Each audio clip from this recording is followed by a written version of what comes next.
Hey everyone, welcome back to the channel. Today I want to talk about something that trips up a lot of Christians: money. It seems like most believers are stuck swinging between two huge money lies, two extremes that can cause a ton of confusion, guilt, and even damage to our faith. On one end, you have the prosperity gospel. This is the idea that if you just have enough faith, if you pray hard enough, if you sow that financial seed, God is obligated to make you rich. It promises health, wealth, and success as a guaranteed sign of God's favor. It sounds appealing, right? Who wouldn't want a divine guarantee for a comfortable life? But then, on the complete opposite side, you have what I call poverty theology. This is the belief that to be truly godly, you have to be poor. It suggests that money is inherently evil, that having wealth is a sign of worldliness, and that the most spiritual path is one of voluntary poverty. It often makes people feel guilty for having a nice home, driving a reliable car, or even just wanting to provide well for their family. Here's the truth: both of these extremes are wrong. They are distortions of what the Bible actually teaches. The prosperity gospel can lead to a transactional faith where we treat God like a cosmic vending machine. If we put in faith, we expect blessings to pop out. And when they don't, it can lead to a crisis of faith, making people feel like they did something wrong or that God has abandoned them. It puts the focus on what we can get from God, not on God Himself. Poverty theology, on the other hand, can cripple our potential and limit our impact. It can lead to a mindset of lack and fear, preventing us from taking wise risks or building resources that could be used for incredible good. It makes us feel ashamed for succeeding, as if our blessings are somehow a spiritual failure. It completely misunderstands the nature of God's provision. So if both of these are wrong, what's the right way to think about money? The answer, the beautiful, balanced, and liberating truth found all throughout Scripture, is stewardship. The Bible doesn't promise guaranteed riches, and it certainly doesn't require poverty. Instead, it calls us to be faithful stewards of everything God has entrusted to us. Think about it. Your time, your talents, your relationships, and yes, your money, it all belongs to God. We're not the owners. We're the managers. This concept of stewardship completely changes the game. It's not about how much you have. It's about what you do with what you have. The parable of the talents in Matthew 25 is a perfect illustration of this. The master gives different amounts of money to 3 servants. He doesn't give them all the same amount. What matters to him is what they do with it. The 2 who invested and multiplied what they were given were praised. The one who buried his portion out of fear was rebuked. Notice, the master didn't say, "You should have all ended up with 10 talents. He said, "Well done, good and faithful servant. You have been faithful with a few things. I will put you in charge of many things." The focus is on faithfulness and multiplication, not the starting amount or even the final amount.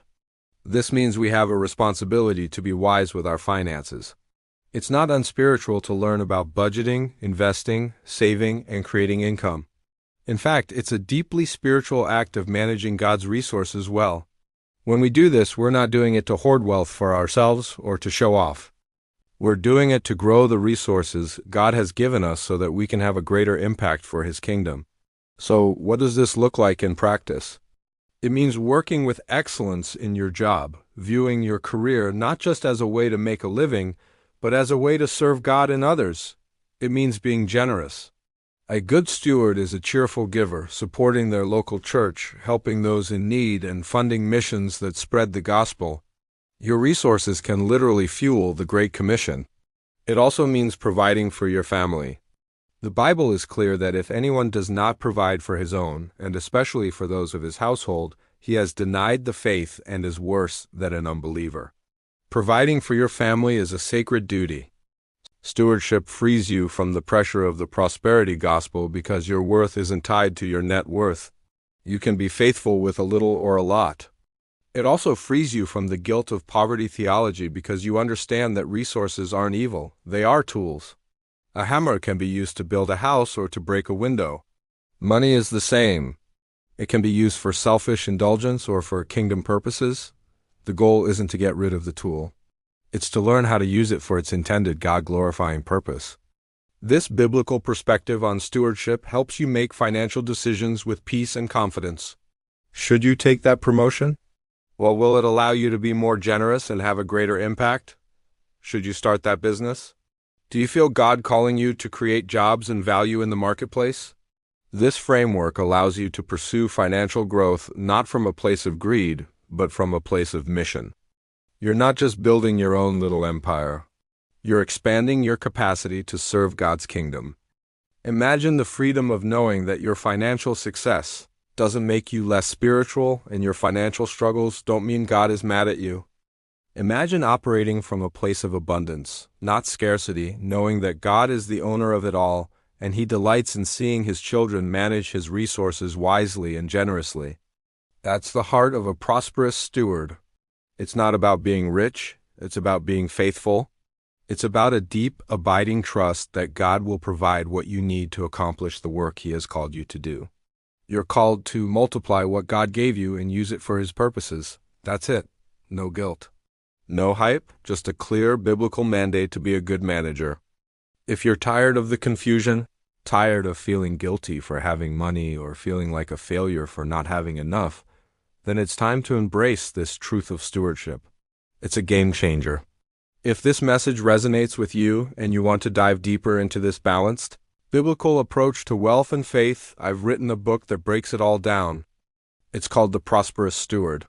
It's designed to help you leave the money lies behind and step into your God-given role as a faithful manager of His resources. I truly believe it will bring so much clarity and freedom to your financial life and your walk with God. You can find the link to get your copy in the description below. It's time to stop swinging between the extremes and start walking in the freedom of biblical stewardship. Thanks so much for watching today. I hope this was helpful. If it was, give this video a like. And don't forget to subscribe for more content that helps you live out your faith in practical ways. I'll see you in the next one.